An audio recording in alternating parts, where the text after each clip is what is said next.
Example करते हैं, इन functions के डोमेन निकालने हैं अपने को। तो पहला फंक्शन देखते हैं, y is equal to log under root 9 minus x square minus under root 5। तो डोमेन के लिए x की वो वैल्यूज़ पता करनी है जिस पे ये फंक्शन डिफाइन हो जाए, ठीक है, रियल वैल्यू आनी चाहिए इसकी। तो अपने को दो कंडीशन सेटिस्फाई करानी है। एक तो अंडर रूट के अंदर जो भी वैल्यू आएगी, जो 9 माइनस एक्स स्क्वायर जो है वो ग्रेटर देन और इक्वल टू 0 होना चाहिए, ठीक है, तभी अंडर रूट डिफाइन होगा।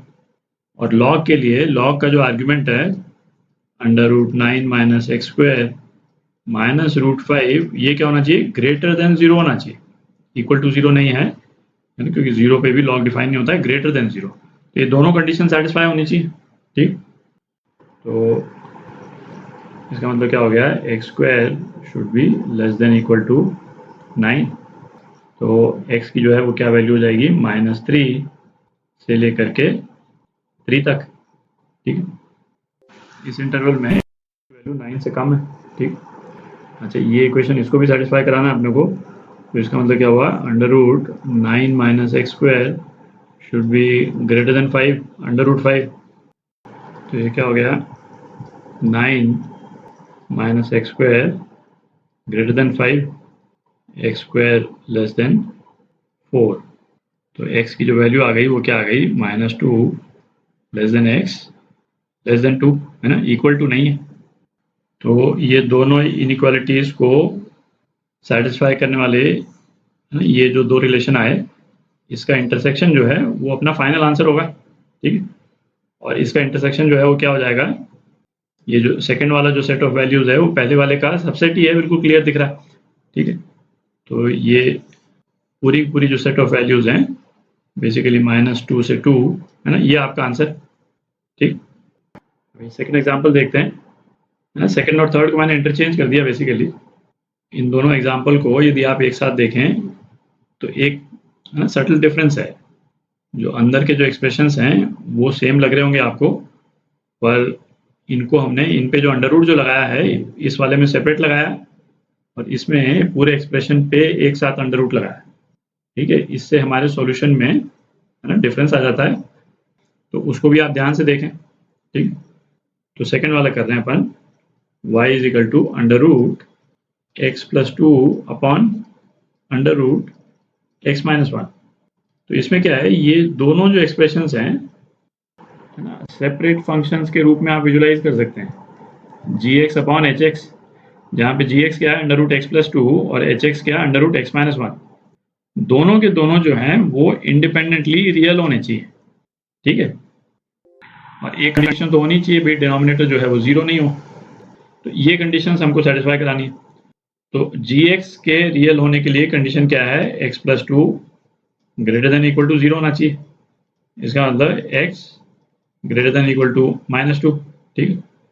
अच्छा, hx के रियल होने की कंडीशन क्या है, x minus 1 greater than equal to 0 होना चाहिए। इसका मतलब x जो है वो ग्रेटर देन इक्वल टू 1 होना चाहिए, ठीक।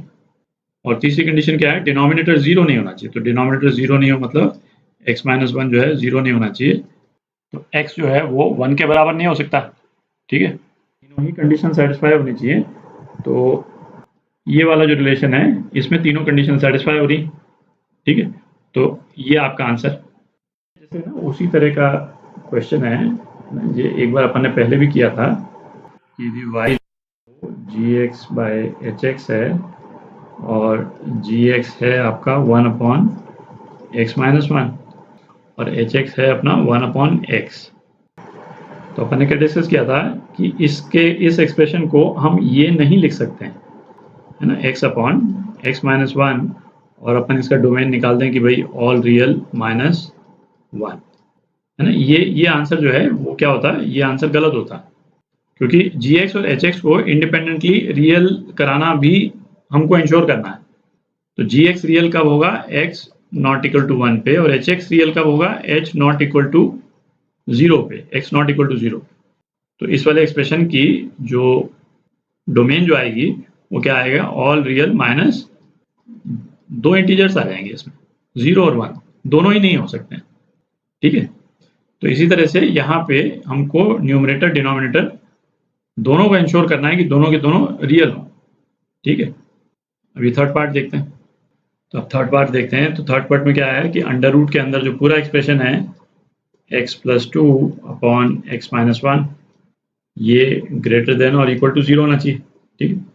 और इस वाले केस में भी डिनोमिनेटर 0 नहीं होना चाहिए। तो डिनोमिनेटर 0 नहीं होना चाहिए, ये कंडीशन तो यहाँ पे भी लगेगी। तो x-1 0 नहीं होना चाहिए, मतलब x जो है वो 1 नहीं हो सकता, ठीक है। इस एक्सप्रेशन के पॉजिटिव होने के लिए क्या कंडीशन हो गई?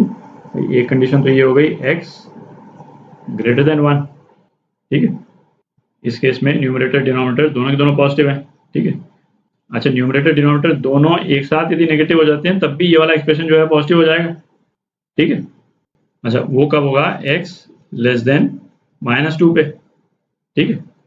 अच्छा, और चूंकि x+2 जो है न्यूमरेटर में है तो न्यूमरेटर 0 हो सकता है, तो हम लेस देन और इक्वल टू -2 रख सकते हैं, ठीक है। लेस देन इक्वल टू -2 पे ये एक्सप्रेशन या तो इक्वल टू 0 होगा, है ना, -2 पे तो 0 हो जाएगा, और लेस देन -2 पे दोनों के दोनों नेगेटिव हो गए तो नेट रिजल्ट पॉजिटिव आ गया, ठीक। डोमेन क्या हो जाएगा? इस फंक्शन का डोमेन जो है वो -∞ से -2 स्क्वायर ब्रैकेट, ठीक है, -2 इंक्लूडेड है, यूनियन 1 से ज़्यादा, 1 नहीं हम इंक्लूड कर सकते हैं, तो 1 से इन्फिनिटी, ठीक है।